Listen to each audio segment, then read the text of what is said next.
I'm ready whenever you are. Okay. Alright, last trimester in trig, on our test we usually have bonus questions that really have nothing to do with math, but so usually like they have something to do with the world. So this one, it asked us what we thought that America voted as its like most favorite holiday. And of course I put Christmas, and when I looked at the poll I figured out that it actually was Christmas, but the ranks are really, really close on like a lot of different holidays. So what someone may think is their favorite holiday, I may hate that holiday. And so what I decided to do is my top 10 favorite holidays. So starting with number 10, Labor Day. Even though we should honor our workforce, I hate it because it's the last weekend of the summer, and you know that no matter what you do on that weekend, you know that on Monday you have to come back to school. Hate that feeling, especially after a long, long break, you just don't want to do it. Number 9, St. Patrick's Day. Oh.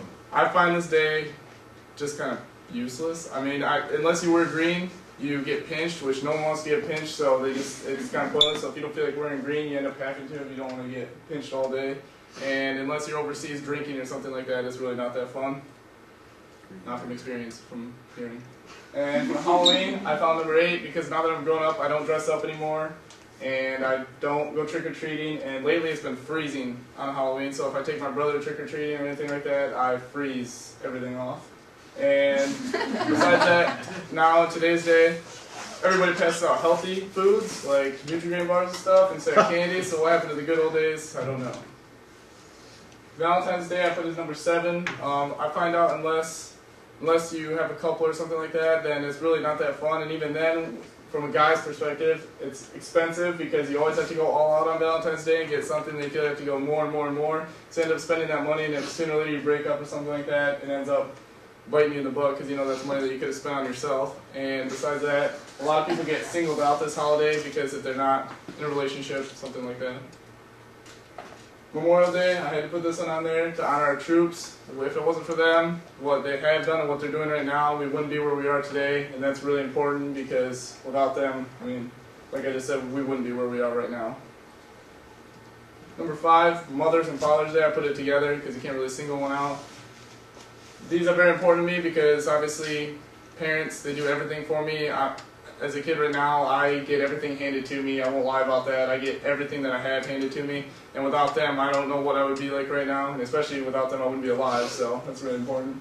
But out of the two, if I had to choose one, I would choose Father's Day because usually for Mother's Day, she gets like jewelry or something. But for Father's Day, usually gets like a big screen or something. So I get something out of it too for Father's Day. So I like Father's Day. 4, Easter. For Easter, my family goes down to my aunt's house in Battle Creek, and she ended up, you know, she's kind of like a gold digger kind of. She ends up she divorced, and she has an enormous house and everything now. And so we go down there, and it is the best place ever to be because of how big her house is. And I like it also because of the big dinner, and candy is great on Easter. And besides that, just watching little cousins and stuff that are their first time finding eggs and stuff, it's really sweet like experience. 3, New Year's, party, love that, especially with like the family and stuff like that. And plus knowing that everybody else is, well not everybody, but the majority of America is watching that ball drop at the same time you are counting down. So it's a really like weird thing to think that they're all watching the same thing as you. And like I said, party's really sweet, and plus resolutions because I like to set goals for myself. So if I make New Year's resolutions, I try to keep them, like lifting or something like that, or doing well in school, that sort of thing. Number 2, Thanksgiving, and that's just the dinner. I love Thanksgiving dinner. My family all comes from, like, all cousins and stuff come to my house. We have the best dinner ever. I love it. So that Thanksgiving is basically just dinner. That's what I love. And number 1, without a doubt, I already said it, Christmas. Besides receiving gifts, you also get to give gifts, like with our cousins and stuff, which allows us to feel good about ourselves. And we also have a huge dinner, and I get to go to each of my grandparents' houses, so I get to see my entire family all in one day. So it's really neat because I mean I don't really get to see them that often. And then now that you know my favorite holidays, are there any questions? Well done.